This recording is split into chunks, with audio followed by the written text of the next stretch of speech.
സംസ്ഥാനത്ത് ഇന്ന് 13,835 പേർക്ക് കോവിഡ് സ്ഥിരീകരിച്ചു. കഴിഞ്ഞ 24 മണിക്കൂറിനിടെ 81,211 സാമ്പിളുകളാണ് പരിശോധിച്ചത്. കഴിഞ്ഞ ദിവസങ്ങളിലുണ്ടായ 27 മരണം കോവിഡ് മൂലമാണെന്ന് സ്ഥിരീകരിച്ചു. ഇതോടെ ആകെ മരണം 4,904 ടെസ്റ്റ് പോസിറ്റിവിറ്റി നിരക്ക് 17.04%. വിവരങ്ങളുമായി ഉമേഷ് ബാലകൃഷ്ണൻ ചേരുന്നു. മറ്റു പ്രതിനിധികളും ചേരും. ആദ്യം ഉമേഷിലേക്ക്. ഉമേഷ്, സംസ്ഥാനത്ത് ഒരു ദിവസം സ്ഥിരീകരിക്കുന്ന ഏറ്റവും ഉയർന്ന കണക്കാണെന്നുള്ളത്. ടെസ്റ്റ് പോസിറ്റിവിറ്റി നിരക്കും 17 എന്ന സംഖ്യയിലേക്ക് ഉയർന്നിരിക്കുന്നു. എങ്ങനെയാണ് സംസ്ഥാനത്തെ ഇന്നത്തെ സാഹചര്യം?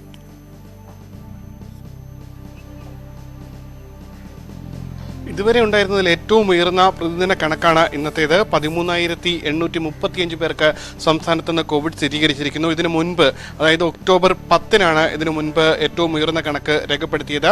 കഴിഞ്ഞ വർഷം ഒക്ടോബർ 10-ന് 11,755 പേർക്കായിരുന്നു കോവിഡ് സ്ഥിരീകരിച്ചത്. കൃത്യം 6 മാസവും 7 ദിവസവും കഴിയുമ്പോൾ വീണ്ടും കേരളത്തിൽ കോവിഡ് രോഗികളുടെ എണ്ണം അത് ഏറ്റവും ഉയർന്ന നിരക്കിൽ എത്തിയിരിക്കുന്നു. 13,000 പുറത്ത് 13,835 പേർക്ക് ഇന്ന് കോവിഡ് സ്ഥിരീകരിച്ചിരിക്കുന്നു. കൂടാതെ ഏറ്റവും ഉയർന്ന ആദ്യമായി ഒരു ജില്ലയിലെ കണക്ക് അത് 2,000-ന് മുകളിൽ എത്തിയിരിക്കുന്നു എന്ന പ്രത്യേകതയുമുണ്ട്. എറണാകുളത്ത് 2,187 പേർക്ക് കോവിഡ് സ്ഥിരീകരിച്ചിരിക്കുന്നു. കൂടാതെ 5 ജില്ലകളിൽ നിന്ന് 1000 കടന്നിരിക്കുന്നു. കോഴിക്കോട് 1,504, മലപ്പുറത്ത് 1,430, കോട്ടയത്ത് 1,154, തൃശ്ശൂരിൽ 1,149, കണ്ണൂരിൽ 1,132 പേർക്ക് ഇന്ന് കോവിഡ് സ്ഥിരീകരിച്ചിരിക്കുന്നു. തിരുവനന്തപുരത്ത് 909, ആലപ്പുഴയിൽ 908, പാലക്കാട് 864, പത്തനംതിട്ടയിൽ 664, ഇടുക്കിയിൽ 645 പേർക്കാണ് കോവിഡ് സ്ഥിരീകരിച്ചിരിക്കുന്നത്. വയനാട് 484, കൊല്ലത്ത് 472, കാസർഗോഡ് 333 പേർക്ക് കോവിഡ് സ്ഥിരീകരിച്ചു. നമുക്കറിയാം, കഴിഞ്ഞ ദിവസമാണ് കേരളത്തിൽ ഏറ്റവും അധികം പരിശോധനകൾ കൂട്ടപരിശോധനയുടെ ഭാഗമായി നടന്നത്. വെള്ളിയാഴ്ച മാത്രം 1,35,159 സാമ്പിൾ എടുത്തു. 1.25 ലക്ഷം, അതായത് 1,25,000 സാമ്പിൾ എടുക്കാൻ ടാർഗറ്റ് ചെയ്തിരുന്നുവെങ്കിൽ അത് 1,30,000 ഉയർന്നുവെങ്കിൽ പോലും ആ സാമ്പിളുകൾ പൂർണ്ണമായി പരിശോധിച്ചിട്ടില്ല. ആകെ 81,211 സാമ്പിൾ പരിശോധിച്ചപ്പോഴാണ് ഈ 13,835 പേർക്ക് കോവിഡ് സ്ഥിരീകരിച്ച പ്രത്യേകതയുമുണ്ട്. അതായത് ഇനിയും 55,000-ഓളം സാമ്പിൾ പരിശോധിക്കാൻ കിടപ്പുണ്ട്. കഴിഞ്ഞ ദിവസം എടുത്തത് മാത്രം. കൂടുതൽ RT-PCR പരിശോധനയ്ക്ക് സാമ്പിൾ എടുത്തതുകൊണ്ടാണ് അവയുടെ റിസൾട്ടുകൾ വീണ്ടും വൈകുന്നത്. അതുകൂടി വരുമ്പോൾ ഒരുപക്ഷെ കോവിഡ് കണക്കുകൾ, ഒരു ദിവസത്തെ കോവിഡ് കണക്കുകൾ തന്നെ ഇതിലും വലുതായി രേഖപ്പെടുത്താനും സാധ്യതയുണ്ട്. ടെസ്റ്റ് പോസിറ്റിവിറ്റി നിരക്കും അതും ഏറ്റവും ഉയർന്ന നിരക്കിൽ എത്തിയിരിക്കുന്നു. 17.04. അതായത് 100 പേരെ പരിശോധിക്കുമ്പോൾ അതിൽ 17 പേരും സംസ്ഥാനത്ത് കോവിഡ് പോസിറ്റീവ് ആണ് എന്നുള്ളതാണ് ഈ ടെസ്റ്റ് പോസിറ്റിവിറ്റി നിരക്കിലൂടെ വ്യക്തമാകുന്നത്. 17 പേർ, അതായത് 100 പേരെ പരിശോധിക്കുമ്പോൾ 17 പേർ പോസിറ്റീവ് ആവുന്നു. ഗുരുതരമായ സാഹചര്യമാണ് ഗുരുതരമായ സാഹചര്യമാണ് സംസ്ഥാനത്തുള്ളത്. ഇന്ന് കണക്കുകൾ ഉയരുമെന്ന് നമ്മൾ പ്രതീക്ഷിച്ചിരുന്നതാണ്. കാരണം കൂടുതൽ പരിശോധനകൾ നടന്നതുകൊണ്ട് തന്നെ. പക്ഷേ അതിന്റെ കൂടുതൽ കണക്കുകൾ നാളെ മാത്രമേ വരികയുള്ളൂ. ഇപ്പോൾ 80,000-തോളം പരിശോധന നടന്നതിലെ കണക്കുകളാണ്. 13,000 കടന്നിരിക്കുന്നു സംസ്ഥാനത്തെ ആകെ കോവിഡ് കണക്കുകൾ ഇന്നത്തേത്. ഉമേഷിലേക്ക് ഞാൻ തിരിച്ചു വരാം. ഇപ്പോൾ എറണാകുളത്ത് നിന്നും സിജോ വി ജോൺ കൂടി ചേരുകയാണ്. സിജോ, ഒരു ജില്ലയിൽ റിപ്പോർട്ട് ചെയ്യുന്ന ഏറ്റവും വലിയ കണക്കാണ് ഇന്ന് എറണാകുളം ജില്ലയെ സംബന്ധിച്ചുള്ളത്. 2,000 കടന്നിരിക്കുകയാണ് അവിടെ ഇന്ന് സ്ഥിരീകരിച്ച കോവിഡ് കണക്കുകളുടെ എണ്ണം. എങ്ങനെയാണ് ഇന്നത്തെ സാഹചര്യങ്ങളെ ജില്ലാ ഭരണകൂടം കാണുന്നത്? ഏതൊക്കെ മേഖലകളിലാണ് കൂടുതൽ രോഗികളെന്നാണ് അറിയാൻ കഴിയുന്നത്?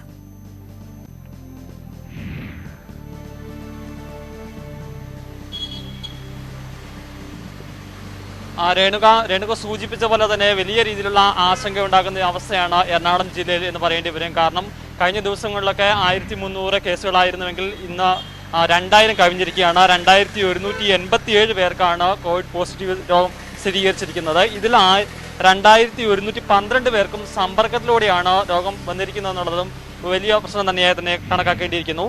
2 ആരോഗ്യ പ്രവർത്തകർക്കും രോഗമുണ്ട്.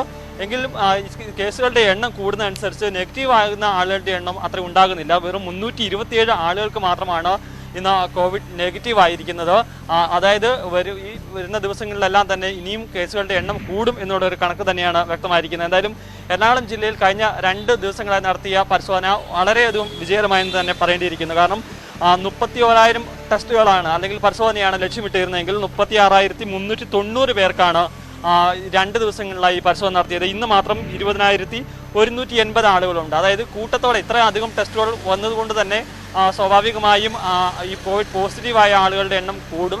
എന്തായാലും ഇതേ ജാഗ്രതയിൽ തന്നെയാണ് ജില്ലാ ഭരണകൂടവും അതോടൊപ്പം തന്നെ ആരോഗ്യവകുപ്പും സ്വീകരിച്ചിരിക്കുന്നത്. ഇന്ന് കളക്ടറുടെ നേതൃത്വത്തിൽ യോഗം ചേർന്നിരുന്നു. വിവിധ സ്ഥലങ്ങൾ, പ്രത്യേകിച്ച് തൃക്കാക്കര ഉൾപ്പെടെയുള്ള സ്ഥലങ്ങളിലാണ്. തൃക്കാക്കരയാണെങ്കിൽ കഴിഞ്ഞ ഏതാനും ദിവസങ്ങളായി തന്നെ ദിവസവും 50 കേസുകൾക്ക് മുകളിൽ വരുന്നുണ്ട്. ഇത്തരം സ്ഥലങ്ങളിലൊക്കെ കൂടുതൽ നിയന്ത്രണങ്ങൾ ഏർപ്പെടുത്തുന്നതിനെ സംബന്ധിച്ച ചർച്ചകൾ നടക്കുന്നുണ്ട്. വരും ദിവസങ്ങളിൽ കേസുകൾ വീണ്ടും കൂടുകയാണെങ്കിൽ തൃക്കാക്കര ഉൾപ്പെടെയുള്ള സ്ഥലങ്ങളിൽ കടുത്ത നിയന്ത്രണങ്ങൾ ഉണ്ടാകുമെന്നാണ് ജില്ലാ ഭരണകൂടം വ്യക്തമാക്കി ചെയ്തിരിക്കുന്നത്. എന്തായാലും കേസുകളുടെ എണ്ണം ഇത്തരത്തിൽ കൂടുന്ന ഒരു സാഹചര്യത്തിൽ ഫസ്റ്റ് ലൈൻ ട്രീറ്റ്മെന്റ് സെന്റർ അതോടൊപ്പം തന്നെ സെക്കൻഡ് ലൈൻ ട്രീറ്റ്മെന്റ് സെന്ററുകൾ, ഈ 2 സെന്റേഴ്സിന്റെ എണ്ണം വർദ്ധിപ്പിക്കാൻ വേണ്ടി എന്തായാലും തീരുമാനിച്ചിട്ടുണ്ട്. ജില്ലയിൽ വരും ദിവസങ്ങളിൽ വലിയ രീതിയിലുള്ള നിയന്ത്രണങ്ങൾ വരുമെന്നുള്ള സൂചന തന്നെയാണ് ലഭ്യമാകുകയും ചെയ്യുന്നത്. എന്തായാലും സിജോ വി ജോണാണ് എറണാകുളത്ത് നിന്നുമുള്ള വിവരങ്ങൾ നൽകിയത്. ആശങ്കപ്പെടുത്തും വിധം അവിടെ കണക്കുകൾ ഉയരുകയാണ്. 2000-ന് മുകളിലാണ് ഇന്നത്തെ കണക്ക്.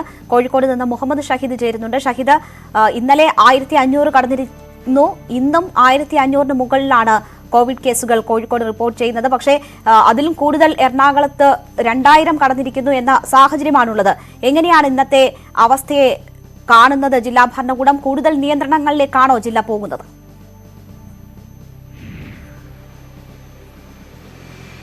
രേണുക, കോഴിക്കോട് ജില്ലയിൽ കൂടുതൽ കോവിഡ് രോഗികൾ ഉണ്ടാകുന്നു. രേണുക സൂചിപ്പിച്ചതുപോലെ ഇന്നലെ 1500 കടന്നിരുന്നു. ഇന്ന് 1504 പക്ഷേ ഇന്നലെ 21.20 ഉണ്ടായിരുന്ന ടെസ്റ്റ് പോസിറ്റിവിറ്റി ഇന്നത് 20.41 ഒരല്പം കുറവ് ഉണ്ടായിരിക്കുന്നു എന്നുള്ളത് മാത്രമാണ് ആശ്വസിക്കാവുന്ന കാര്യം. പക്ഷേ ആശ്വസിക്കാവുന്ന ഘട്ടമല്ല. കാരണം 1500-ന് മുകളിലേക്ക് കോവിഡ് രോഗികൾ പോയിരിക്കുന്നു. ഇന്ന് 7518 പേരെ പരിശോധനയ്ക്ക് വിധേയനാക്കി. ഈ 7518 പേരിൽ നിന്നാണ് 1504 പേർ പോസിറ്റീവായിരിക്കുന്ന സാഹചര്യം. ഇന്നലെയും ഇന്നുമായി കോഴിക്കോട് കോവിഡ് പരിശോധന മഹായജ്ഞമുണ്ടായിരുന്നു. ഇന്നലെയും 19,000-ഓളം പേർക്ക് പരിശോധിച്ചു. ഇന്ന് 21,000-ഓളം പേരെ പരിശോധിച്ചു. ഈ വലിയ പരിശോധനാ നിരക്ക്, അതായത് 2 ദിവസത്തിനുള്ളിൽ 40,000 പേരെ വലിയ തോതിലുള്ള പരിശോധനയാണ് മഹായജ്ഞത്തിന്റെ ഭാഗമായി കോഴിക്കോട് ജില്ലയിൽ നടന്നത്. ഇതിന്റെ ഭാഗം കൂടിയാണ് ഈ തരത്തിൽ ഉയർന്ന നിരക്കിലേക്ക് ഇപ്പോൾ വന്നിട്ടുള്ളത് എന്ന് നമുക്ക് ഈ ഘട്ടത്തിൽ പറയാൻ കഴിയും.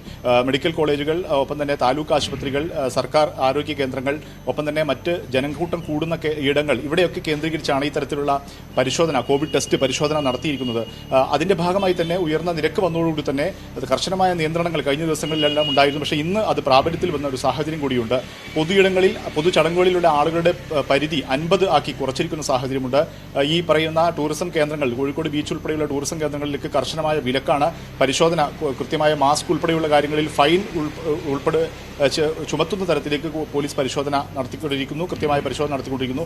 ഒപ്പം ഈ കൂടുതൽ രോഗികൾ ഉണ്ടാകുന്ന സാഹചര്യത്തിൽ FLTCകൾ കൂടുതലായി തുറക്കുന്ന ഒരു നയത്തിലേക്ക് ജില്ലാ ഭരണകൂടം പോയിരിക്കുന്നു. കോഴിക്കോട് ഉൾപ്പെടെയുള്ള സ്ഥലങ്ങളിൽ ഇന്നും നിരവധി FLTCകൾ തുറന്നു കഴിഞ്ഞു. ഈ തരത്തിൽ അധികമായി വരുന്ന രോഗികളെ അക്കോമഡേഷൻ ചെയ്യാനുള്ള ഒരു തീരുമാനത്തിലേക്ക് ജില്ലാ ഭരണകൂടം പോയിരിക്കുന്നു. നാളെ കോഴിക്കോട് ബീച്ച് ആശുപത്രി ഈ കോവിഡ് ആശുപത്രിയായി പ്രഖ്യാപിക്കുക കൂടി ചെയ്യും. അതായത് കൂടുതൽ രോഗികൾ ആശുപത്രികളിൽ തന്നെ ചികിത്സ ഉറപ്പാക്കാനുള്ള തീരുമാനത്തിന്റെ ഭാഗമായി ബീച്ച് ആശുപത്രി കോവിഡ് ആശുപത്രിയെ പ്രഖ്യാപിക്കും. കോഴിക്കോട് മെഡിക്കൽ കോളേജിന്റെ ഒരു ഭാഗം ഈ കോവിഡ് ചികിത്സയ്ക്ക് വേണ്ടി മാത്രമായി മാറ്റിവെക്കും. ആ തരത്തിൽ ആശങ്കയുണ്ടാക്കുന്ന കണക്കുകൾ വരുന്നതിനനുസരിച്ചുള്ള ചികിത്സ ഉറപ്പാക്കാനുള്ള തീരുമാനത്തിലേക്കാണ് ഇപ്പോൾ ജില്ലാ ഭരണകൂടം. എന്തായാലും സംസ്ഥാനത്ത് ഒരു ദിവസം റിപ്പോർട്ട് ചെയ്ത ഏറ്റവും കൂടുതൽ കേസുകൾ എന്ന നിലയിലേക്ക് എത്തിയിരിക്കുകയാണ് ഇന്ന് കോവിഡ് കണക്കുകൾ. 13,805 പേർക്കാണ് കോവിഡ് സ്ഥിരീകരിച്ചിരിക്കുന്നത്. എറണാകുളത്ത് 2000-ന് മുകളിലും മറ്റ് 5 ജില്ലകളിൽ 1000-ന് മുകളിലും കേസുകൾ റിപ്പോർട്ട് ചെയ്തിരിക്കുന്നു എന്നാണ് മനസ്സിലാക്കുന്നത്. പക്ഷേ ഇത് പ്രതീക്ഷിച്ചിരുന്നത് തന്നെയാണ്. പരിശോധന കൂടുമ്പോഴുള്ള ഈ വർധനവ് ഏത് സാഹചര്യവും നേരിടാൻ സജ്ജമാണ് എന്നതാണ് ആരോഗ്യമന്ത്രി നേരത്തെ തന്നെ ഈ കാര്യങ്ങൾ ചൂണ്ടിക്കാട്ടിക്കൊണ്ട് പറഞ്ഞതും. ഞങ്ങളുടെ വിവിധ പ്രതിനിധികളാണ് വിവരങ്ങൾ നൽകിയത്. വാക്സിൻ ക്ഷാമം മൂലം എറണാകുളം ജില്ലയിൽ മാസ് വാക്സിനേഷൻ താൽക്കാലികമായി അവസാനിപ്പിക്കുന്നു. നാളെ മുതൽ ഏതാനും സർക്കാർ കേന്ദ്രങ്ങളിൽ മാത്രമാകും വാക്സിൻ നൽകുക. ആവശ്യത്തിനുള്ള വാക്സിൻ ലഭ്യമായാൽ മാത്രമേ മാസ് വാക്സിനേഷൻ ഇനി ഉണ്ടാവുകയുള്ളൂ എന്ന് ജില്ലാ nodal officer doctor MG Sivadasan പറഞ്ഞു. ഇന്ന് നമ്മൾ 25,000 നമ്മൾ ടാർഗറ്റ് ചെയ്തിരിക്കുന്നത്. അതിനുള്ള വാക്സിനേ നമ്മളെ കയ്യിലുള്ളൂ. ആ 25,000 അച്ചീവ് ചെയ്ത് കഴിഞ്ഞാൽ പിന്നെ വാക്സിനേഷനുള്ള മരുന്ന്, ഈ വാക്സിൻ നമ്മളെ കയ്യിലില്ല. അപ്പോൾ അതുകൊണ്ട് നാളെ ഈ പ്ലാൻ ചെയ്തിരിക്കുന്ന വളരെ കുറച്ച് സെൻറ്റേഴ്സുകളുണ്ട്. ആ സെൻറ്റേഴ്സുകളിൽ മാത്രം നാളെ മാസ് വാക്സിനേഷൻ ക്യാമ്പുകൾ നടക്കും. വളരെ കുറച്ച്, വിരലിലുള്ളാവുന്ന കുറച്ച് മാത്രമേ ഉണ്ടാവുള്ളൂ. അതിനുശേഷം വാക്സിൻ്റെ അവൈലബിലിറ്റി അനുസരിച്ച് മാത്രമേ ഇനി മാസ് വാക്സിനേഷൻ ക്യാമ്പുകൾ നടക്കുകയുള്ളൂ. കോവിഡ് പ്രതിരോധിക്കാൻ കേരളം കേന്ദ്രത്തോട് കൂടുതൽ വാക്സിൻ ആവശ്യപ്പെട്ടു. 50 ലക്ഷം വാക്സിൻ അടിയന്തരമായി ലഭിക്കണമെന്നാവശ്യപ്പെട്ടതായി ആരോഗ്യമന്ത്രി കെ ശൈലജ അറിയിച്ചു. കൂടുതൽ വാക്സിൻ ലഭിച്ചില്ലെങ്കിൽ വാക്സിനേഷൻ തടസ്സപ്പെടും. കൂട്ടപരിശോധനയുടെ ഫലം വരുന്നതോടുകൂടി സംസ്ഥാനത്ത് കോവിഡ് രോഗികളുടെ എണ്ണത്തിൽ വർധനയുണ്ടാകും. എന്നാൽ ഇതെല്ലാം നേരിടാൻ സംസ്ഥാനം സജ്ജമാണെന്ന് ആരോഗ്യമന്ത്രി തിരുവനന്തപുരത്ത് പറഞ്ഞു. നമ്മുടെ കയ്യിൽ ഇനി 5,80,880 ഡോസ് വാക്സിൻ മാത്രമേ ഉള്ളൂ. ഈ കാര്യമാണ് നമ്മൾ കേന്ദ്ര ഗവൺമെൻറ്റിൻ്റെ ശ്രദ്ധയിൽ നിന്ന് ആരോഗ്യ വകുപ്പ് മന്ത്രിയുടെ ശ്രദ്ധയിൽ ഞങ്ങൾ ആരോഗ്യ വകുപ്പ് ചൂണ്ടിക്കാണിച്ചിട്ടുള്ളത്. ഞങ്ങൾക്ക് അടിയന്തരമായി 50 ലക്ഷം ഡോസ് വാക്സിൻ കേന്ദ്രത്തിൽ നിന്ന് കിട്ടണം. അങ്ങനെ കിട്ടുമ്പോൾ മാത്രമേ നമ്മളിപ്പം പ്രഖ്യാപിച്ചിട്ടുള്ള മാസ് വാക്സിനേഷൻ ക്യാമ്പയിൻ വിജയിപ്പിക്കാൻ സാധിക്കുകയുള്ളൂ. പിന്നെ 2 വാക്സിനാണ് വരാറ്, കോവിഷീൽഡും കോവാക്സിനും. ഇത് രണ്ടും തുല്യമായിട്ട് നമുക്ക് തരണം. നേരത്തെ കോവിഷീൽഡ് എടുത്തവർക്ക് കോവിഷീൽഡിൻ്റെ സെക്കൻഡ് ഡോസ് കൊടുക്കണം. അതുപോലെ തന്നെ കോവാക്സിൻ എടുത്തവർക്ക് കോവാക്സിൻ്റെ സെക്കൻഡ് ഡോസും കൊടുക്കണം. അപ്പോൾ ഇതിനൊക്കെ കഴിയുന്ന രീതിയിൽ വാക്സിൻ നമുക്ക് തരണം എന്നുള്ളത് ആവശ്യപ്പെട്ടിട്ടുണ്ട്. കോവിഡ് വ്യാപനത്തിന്റെ പശ്ചാത്തലത്തിൽ സ്വകാര്യ ചടങ്ങുകൾക്ക് രജിസ്ട്രേഷൻ ഏർപ്പെടുത്തി സർക്കാർ ഉത്തരവിറങ്ങി. വിവാഹം, ഗൃഹപ്രവേശം ഉൾപ്പെടെയുള്ള ചടങ്ങുകൾക്കാണ് രജിസ്ട്രേഷൻ നിർബന്ധമാക്കിയത്. ഇത്തരം ചടങ്ങുകൾ കോവിഡ് ജാഗ്രതാ പോർട്ടലിൽ രജിസ്റ്റർ ചെയ്യണം. ഹാളിനുള്ളിലുള്ള ചടങ്ങുകൾക്ക് 75 പേരും തുറസായ സ്ഥലത്തെ ചടങ്ങുകൾക്ക് 150 പേർക്കും പങ്കെടുക്കാം. തുടർച്ചയായ 3-ാം ദിവസവും 2 ലക്ഷം കടന്ന് രാജ്യത്തെ കോവിഡ് രോഗികൾ. 24 മണിക്കൂറിനിടെ 2,34,692 പേർക്ക് രോഗം സ്ഥിരീകരിച്ചു. 1,341 പേർ മരിച്ചു. രോഗവ്യാപനത്തിന്റെ പശ്ചാത്തലത്തിൽ കുംഭമേള ചടങ്ങുകൾ ചുരുക്കണമെന്ന് പ്രധാനമന്ത്രി ആവശ്യപ്പെട്ടു. കോവിഡ് വ്യാപനത്തിന്റെ പശ്ചാത്തലത്തിൽ രാജ്യത്ത് കൂടുതൽ നിയന്ത്രണങ്ങളും ഏർപ്പെടുത്തി. രാജ്യത്ത് കോവിഡ് രോഗികളുടെ എണ്ണം കുതിച്ചുയരുകയാണ്. 24 മണിക്കൂറിനിടെ 2,34,692 പേർക്ക് രോഗം സ്ഥിരീകരിച്ചു. 1,341 പേർ മരിച്ചു. ആകെ മരണം 1,75,649 ഉയർന്നു. 16,79,740 പേരാണ് ചികിത്സയിലുള്ളത്. രോഗവ്യാപനത്തിന്റെ പശ്ചാത്തലത്തിൽ കുംഭമേള ചടങ്ങുകൾ ചുരുക്കണമെന്ന് പ്രധാനമന്ത്രി ആവശ്യപ്പെട്ടു. ചടങ്ങിന് നേതൃത്വം നൽകുന്ന ജുന അഖാഡയിലെ പ്രധാന സന്യാസി ശ്രേഷ്ഠനായ അവദേശാനന്ദ് ഗിരിയെ ഫോണിൽ വിളിച്ചാണ് പ്രധാനമന്ത്രി നിർദ്ദേശം അറിയിച്ചത്. പ്രധാനമന്ത്രിയുടെ അഭ്യർത്ഥന സ്വീകരിക്കുന്നതായി അവദേശാനന്ദ് ഗിരി വ്യക്തമാക്കി. സ്നാനം അടക്കമുള്ള ചടങ്ങുകളിൽ നിയന്ത്രണം പാലിക്കണമെന്ന് അദ്ദേഹം ആവശ്യപ്പെട്ടു. രാജ്യതലസ്ഥാനമായ ഡൽഹിയിലും രാജസ്ഥാനിലും കേന്ദ്രഭരണ പ്രദേശമായ ചണ്ഡീഗഡിലും വാരാന്ത്യ കർഫ്യൂ തുടരുകയാണ്. ഉത്തർപ്രദേശ് 10 ജില്ലകളിലെ കർഫ്യൂവിന് പിന്നാലെ ഞായറാഴ്ചകളിൽ സമ്പൂർണ്ണ ലോക്ഡൌണും പ്രഖ്യാപിച്ചിട്ടുണ്ട്. ബംഗളൂരു ഉൾപ്പെടെ 8 നഗരങ്ങളിലെ രാത്രി കർഫ്യൂ കർണാടക സർക്കാർ ഏപ്രിൽ 20 വരെ നീട്ടി. കർഫ്യൂ അടക്കമുള്ള കർശന നിയന്ത്രണങ്ങളിലൂടെ രോഗവ്യാപനം തടയുന്നതിനാണ് സംസ്ഥാനങ്ങളുടെ ശ്രമം. എന്നാൽ തുടർച്ചയായ 3-ാം ദിവസവും രോഗികളുടെ എണ്ണം 2 ലക്ഷം കടന്നത് ആശങ്ക വർദ്ധിപ്പിച്ചിരിക്കുകയാണ്. ക്യാമറമാൻ പ്രഹ്ലാദ് സിംഗിനൊപ്പം KP Abhilash, News 18, Delhi. Covid വ്യാപനത്തിൽ രാജ്യതലസ്ഥാനം കടുത്ത ആശങ്കയിൽ. ഡൽഹിയിൽ 24 മണിക്കൂറിനിടെ 24,000-ഓളം പുതിയ കേസുകൾ സ്ഥിരീകരിച്ചു. ടെസ്റ്റ് പോസിറ്റിവിറ്റി 23.36% ഉയർന്നു. ആശുപത്രികളിൽ ഓക്സിജൻ, ICU സൌകര്യങ്ങൾ കുത്തനെ കുറഞ്ഞു. 6,000 കിടക്കകൾ അടിയന്തരമായി സജ്ജീകരിക്കാൻ ശ്രമം തുടരുകയാണെന്നും മുഖ്യമന്ത്രി അരവിന്ദ് കെജ്രിവാൾ പറഞ്ഞു. കോവിഡ് രോഗികൾക്ക് നൽകുന്ന റെംഡെസിവിർ ഇഞ്ചക്ഷനും ക്ഷാമം നേരിടുന്നുണ്ട്. കോവിഡ് സാഹചര്യം വിലയിരുത്താൻ പ്രധാനമന്ത്രി വിളിച്ച യോഗം ഇന്ന് രാത്രി 8 മണിക്ക് ചേരും. ഉന്നത ഉദ്യോഗസ്ഥർ യോഗത്തിൽ പങ്കെടുക്കും. വാക്സിൻ വിതരണവും യോഗം വിലയിരുത്തും. വിവരങ്ങളുമായി KP അഭിലാഷ് ചേരുകയാണ്. അഭിലാഷ്, ഉന്നതതല യോഗം വിളിച്ചിരിക്കുന്നു പ്രധാനമന്ത്രി വീണ്ടും. ഇപ്പോൾ കേസുകൾ ഉയരുന്നു. രാജ്യതലസ്ഥാനത്ത് തന്നെ രൂക്ഷമായ സാഹചര്യം. കൂടുതൽ നിയന്ത്രണങ്ങളോ മറ്റു പ്രഖ്യാപനങ്ങളോ പ്രതീക്ഷിക്കുന്നുണ്ടോ? രേണുക, നിയന്ത്രണങ്ങൾ കടുപ്പിക്കേണ്ടതിന്റെ ആവശ്യകത സംസ്ഥാനങ്ങളെ കൂടുതൽ ബോധ്യപ്പെടുത്തുക എന്നത് തന്നെയാണ് ഇപ്പോഴും കേന്ദ്ര സർക്കാരിന്റെ നിലപാട്. അതിനപ്പുറത്തേക്ക് കർശനമായ നടപടികളിലേക്ക് പോവുകയാണ് എങ്കിൽ തീർച്ചയായും മുഖ്യമന്ത്രിമാരുടെയോ അല്ലെങ്കിൽ ആരോഗ്യമന്ത്രിമാരുടെയോ യോഗം വിളിപ്പിക്കും എന്നാണ് നമുക്ക് ലഭിക്കുന്ന വിവരങ്ങൾ. എന്തായാലും കോവിഡ് വ്യാപനം ഏറ്റവും രൂക്ഷമായിട്ടുള്ള മഹാരാഷ്ട്ര, ഡൽഹി, രാജസ്ഥാൻ ഉൾപ്പെടെയുള്ള ഛത്തീസ്ഗഡ് അടക്കമുള്ള സംസ്ഥാനങ്ങളിലെ മുഖ്യമന്ത്രിമാരുമായും അതോടൊപ്പം തന്നെ ആരോഗ്യമന്ത്രിമാരുമായും ഡോക്ടർ ഹർഷവർദ്ധൻ, കേന്ദ്ര ആരോഗ്യമന്ത്രി, ആശയവിനിമയം നടത്താൻ തീരുമാനിച്ചിട്ടുണ്ട്. അതോടൊപ്പം ഇപ്പോൾ സംസ്ഥാനങ്ങൾ നടത്തുന്ന വാരാന്ത്യ കർഫ്യൂ അടക്കമുള്ള നിയന്ത്രണങ്ങൾക്ക് ശേഷം വരുന്ന കണക്കുകൾ കൂടി പരിശോധിച്ച ശേഷമായിരിക്കും കർശനമായ നിലപാടുകളിലേക്ക് പോകേണ്ടതുണ്ടോ എന്ന് കേന്ദ്രം ആലോചിക്കുക. കാരണം ഈ വാരാന്ത്യ കർഫ്യൂ അടക്കമുള്ളവ ഏർപ്പെടുത്തിയതിനു ശേഷമുള്ള കണക്കുകൾ ചൊവ്വാഴ്ചയോടുകൂടിയാണ് പുറത്തു വരികയുള്ളൂ. ആ ഒരു ഘട്ടത്തിലും രോഗികളുടെ എണ്ണത്തിൽ കാര്യമായ കുറവുണ്ടാകുന്നില്ല എങ്കിൽ മറ്റ് പോംവഴികളെ കുറിച്ച് കേന്ദ്ര സർക്കാരും ആലോചിക്കും എന്നാണ് ലഭിക്കുന്ന വിവരം. KP അഭിലാഷാണ് വിവരങ്ങൾ നൽകിയത്. നിയന്ത്രണങ്ങളോടെ പൂരം.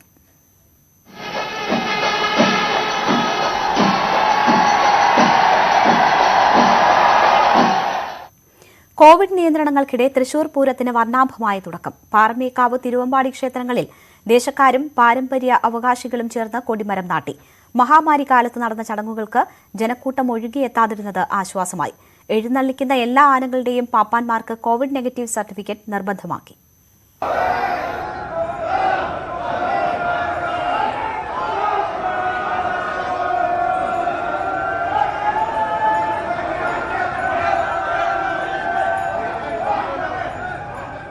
തിരുവമ്പാടിയിലാണ് ആദ്യം ചടങ്ങുകൾ നടന്നത്.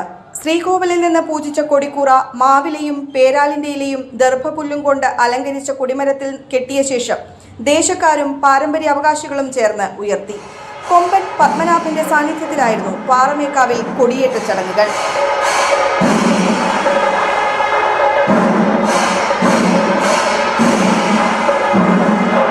തുടർന്ന് പത്മശ്രീ പെരുവനം കുട്ടന്മാരാരുടെ പാണ്ഡിമേളത്തിന്റെ അകമ്പടിയോടെ പാറമേക്കാവ് ഭഗവതി ആറാട്ടിന് എഴുന്നള്ളി.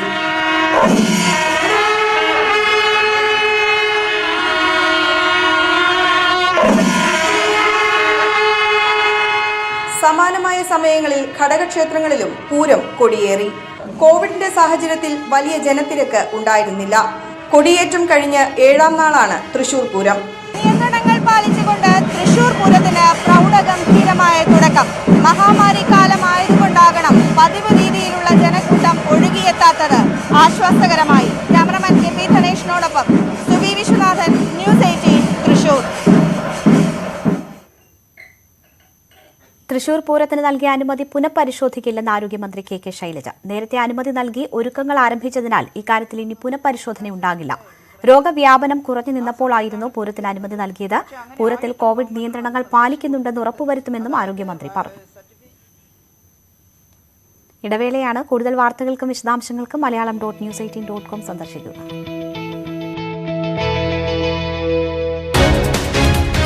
കേന്ദ്ര സഹമന്ത്രി വി മുരളീധരനെ അതിരൂക്ഷമായി വിമർശിച്ച CPM. മുഖ്യമന്ത്രിയെ നിരന്തരം തേജോവധം ചെയ്യാൻ ശ്രമിക്കുന്ന മുരളീധരന് താൻ വഹിക്കുന്ന പദവിയുടെ മാന്യത എന്തെന്നറിയില്ല. സ്വന്തം താൽപര്യം സംരക്ഷിക്കാനും അബദ്ധസഞ്ചാരത്തിനും മന്ത്രി പദവി ദുരുപയോഗം ചെയ്യുന്ന ആളാണ് വി മുരളീധരനെന്ന് CPM സംസ്ഥാന സെക്രട്ടറിയുടെ ചുമതലയുള്ള A. വിജയരാഘവൻ ആരോപിച്ചു. അതേസമയം വി മുരളീധരനെതിരായ വിമർശനത്തിന് CPMന്റെ മറുപടിയുമായി BJP. മുഖ്യമന്ത്രിയുടെ കഴിവുകേട് മറയ്ക്കാൻ വി മുരളീധരനെ CPM ആക്രമിക്കുകയാണെന്ന് സംസ്ഥാന പ്രസിഡന്റ് K. സുരേന്ദ്രൻ ആരോപിച്ചു. സംസ്ഥാനത്തെ ജനങ്ങൾക്ക് മാതൃകയാവേണ്ട മുഖ്യമന്ത്രി എല്ലാ മാനദണ്ഡങ്ങളും തെറ്റിച്ച് പ്രവർത്തിച്ചതിനെ ചോദ്യം ചെയ്തതിനാണ് മുരളീധരനെ വളഞ്ഞിട്ട് CPM ആക്രമിക്കുന്നതെന്നും പ്രസ്താവനയിൽ സുരേന്ദ്രൻ ആരോപിച്ചു. മന്ത്രി G. സുധാകരനെതിരെ മുൻ പേഴ്സണൽ സ്റ്റാഫ് അംഗത്തിന്റെ ഭാര്യ നൽകിയ പരാതി പിൻവലിച്ചെന്ന് പോലീസ്. കേസെടുക്കില്ലെന്ന് പോലീസ് അറിയിച്ചിട്ടില്ല എന്നും പരാതിയിൽ ഉറച്ചു നിൽക്കുന്നതായും യുവതി ന്യൂസ് 18നോട് പറഞ്ഞു. അതേസമയം ക്രിമിനൽ ഗൂഢാലോചനയാണ് പരാതിക്ക് പിന്നിലെന്ന് G. സുധാകരൻ ആവർത്തിച്ചു.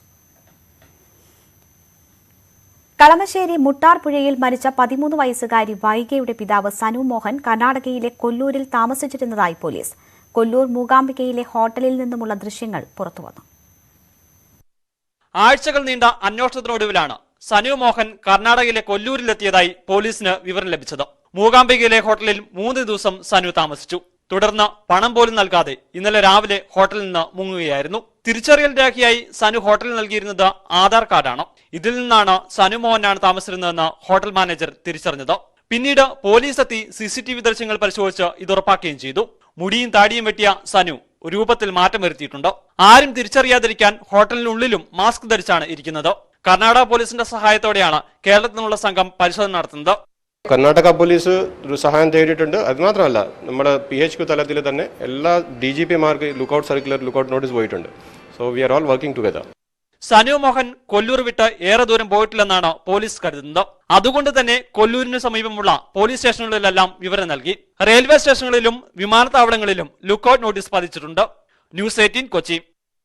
അഭിമന്യുവിനെ കൊലപ്പെടുത്തിയത് മുൻ വൈരാഗ്യം മൂലമെന്ന പ്രതി. കൊല്ലപ്പെട്ട അഭിമന്യുവിന്റെ ജ്യേഷ്ഠൻ അനന്തവുമായി മുൻ വൈരാഗ്യമുണ്ടായിരുന്നുവെന്ന് പ്രതി സജയ് ജിത്ത് മൊഴി നൽകി. ഈ മാസം 7-ന് അനന്തവുമായി വഴക്കുണ്ടായിരുന്നു. ഇതിന്റെ തുടർച്ചയായാണ് വള്ളിക്കുന്നത്തെ സംഘർഷമെന്നും പ്രതികൾ മൊഴി നൽകി.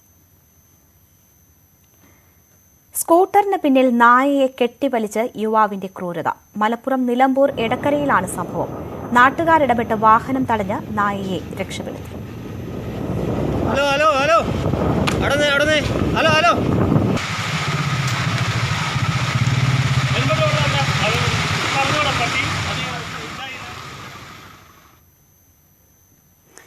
ബുള്ളറ്റിൻ പൂർണ്ണമാവുകയാണ്. രാജ്യത്ത് കോവിഡ് 2ാം തരംഗം അതിരൂക്ഷമായി തുടരുകയാണ്. കേരളത്തിലും കോവിഡ് കണക്കുകൾ ഉയരുകയാണ്. അതുകൊണ്ട് തന്നെ ജാഗ്രത കൈവിടരുത്, മുൻകരുതലുകൾ ഉറപ്പിക്കുക, വാക്സിൻ എടുക്കുക. കൂടുതൽ വാർത്തകൾക്കും വിശദാംശങ്ങൾക്കും Malayalam.news18.com സന്ദർശിക്കുക.